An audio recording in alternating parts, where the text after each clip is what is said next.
Divindade de Cristo e riqueza da Igreja. Carta enviada em 19/5/2002. Prezado Senhor, gostaria de saber a vossa opinião sobre os não cristãos. A Igreja Católica é uma das organizações mais ricas do mundo, sendo Cristo um marceneiro, pobre e humilde, com certeza um mestre, mas não a encarnação de Deus na Terra. E a Igreja gasta milhões por ano em luxos, sendo que populações inteiras passam fome, o que a Igreja poderia amenizar com certeza se abrisse mão de certos luxos. Acho que Cristo foi um mestre, pois se negou ao luxo, curando pessoas e espalhando a paz. Certo de que terei resposta. Obrigado. Prezado, salve Maria. Respondo com prazer a seu e-mail procurando atender a sua solicitação. Você tem uma ideia de Jesus Cristo que não corresponde ao que ele foi e quis que fôssemos. Você lembra que ele foi um marceneiro pobre e humilde. Cristo foi um mestre, pois se negou ao luxo, curando pessoas e espalhando paz. Mas acrescenta que não foi a encarnação de Deus na Terra. Essa última asserção sua é a primeira que quero contestar e provar que está errada. Nosso Senhor foi sim a encarnação de Deus. Ele é o Verbo de Deus feito homem. Certamente você não meditou bem no que disse, nem considerou o que conta o Evangelho. Cristo ressuscitava os mortos, ressuscitou ele mesmo, curava os cegos, expulsava os demônios, mandava nos ventos e nas tempestades e perdoava os pecados, coisas que só Deus pode fazer. Esse homem, que você reconhece como mestre, afirmou que era igual a Deus Pai. Ora, se ele não fosse Deus, ele teria afirmado uma loucura ao dizer-se igual a Deus, ou seria um charlatão. Como então você o considera um mestre? Se ele de fato fez tantos milagres e foi um mestre perfeito, quando ele se afirmou Deus, ele não mentiu. Logo, era Deus encarnado. Gostaria de lhe sugerir que lesse a demonstração de São Tomás sobre o Verbo de Deus, no qual o doutor de Aquino prova que o Filho de Deus, o Verbo, se encarnou em Cristo. Este tinha duas naturezas, divina e humana, mas uma só pessoa, a do Filho.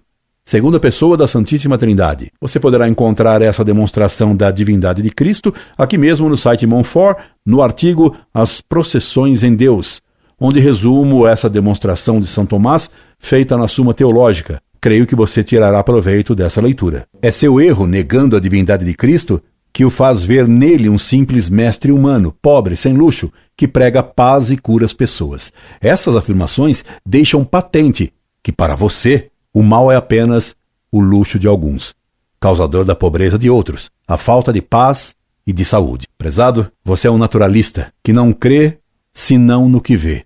E o pior é que você não vê muito longe, e vê mal. E vê pouco, muito pouco. Desconfio até que você é cego para o que está acima da concretude dos tijolos. Por isso lê mal. Você diz que Cristo espalhou a paz. Cristo disse exatamente o oposto e preveniu contra o erro que você afirma, pois disse: não julgueis que vim trazer a paz à terra, não vim trazer a paz, mas a espada, porque vim separar o filho de seu pai, a filha de sua mãe e a nora de sua sogra. Mateus capítulo 10, versículo 34. Então, meu caro, que paz trouxe Cristo? Certamente ele afirmou também que trouxe a paz, mas não a paz do mundo. Deixo-vos a paz, dou-vos a minha paz. Não vô-la dou como a do mundo. João capítulo 14, versículo 27. A paz do mundo consiste simplesmente na ausência de guerra, muito dinheiro no bolso, saúde para dar e vender. Isso, meu caro, é puro naturalismo ou ateísmo prático. Para você, Cristo foi um humilde marceneiro e por isso você se escandaliza com as riquezas da Igreja. Cristo não ordenou que todos fossem pobres, aconselhou a pobreza para alguns, mais perfeitos. Por essa razão, na Igreja existem ordens religiosas que vivem na pobreza.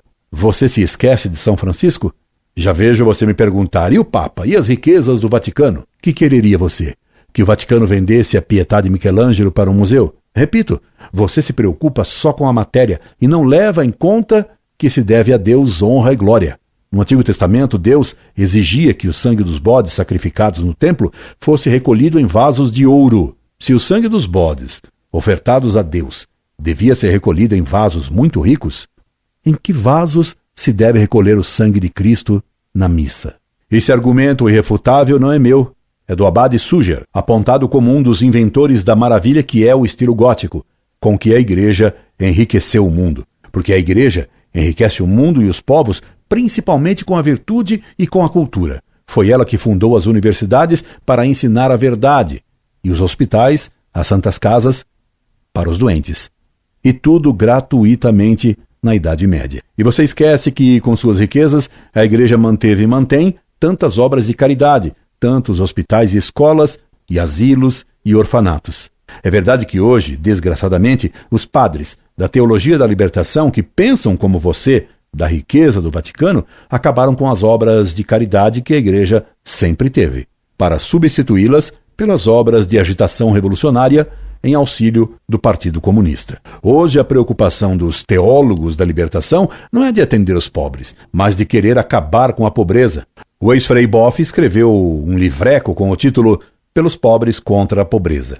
Coitado, ele se esqueceu que Deus disse: a pobreza é péssima no dizer do ímpio. Eclesiastes, capítulo 13, versículo 30. Esses padres que falam contra a riqueza do Vaticano esquecem que a Igreja tem que ser rica para honrar a Deus e para cuidar dos pobres, mas convém muitíssimo que os padres sejam pobres e que vivam pobremente.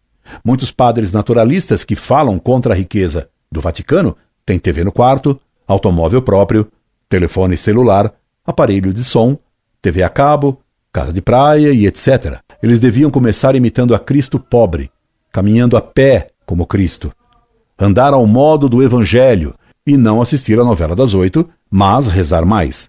Você fala de Cristo pobre, esquecendo-se de que ele nasceu num estábulo pobremente, recebeu dos reis mirra, incenso e ouro. Cristo pobre recebeu ouro para demonstrar que a Igreja poderia ter ouro para honrar a Deus e para ajudar os necessitados. Você me fala de Cristo marceneiro, mas esquece de que ele foi também príncipe da casa de Davi. Você se esquece que, se ele andava pobremente pelas estradas da Judéia e da Galileia, usava um manto inconsútil, próprio do sumo sacerdote, manto tão rico que atiçou a cobiça dos soldados que não o dividiram entre si no Calvário, mas lançaram dados sobre ele, para ver quem o ganhava inteiro.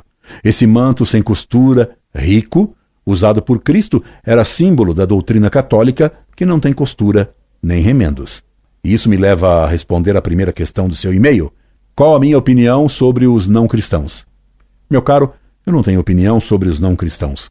Só quero ter sobre eles e sobre todos os temas em que a Igreja ensina a verdade que ela afirma. Opinião é palpite de intelectual ou expressão de dúvida e jamais certeza de verdade que é dada pela fé.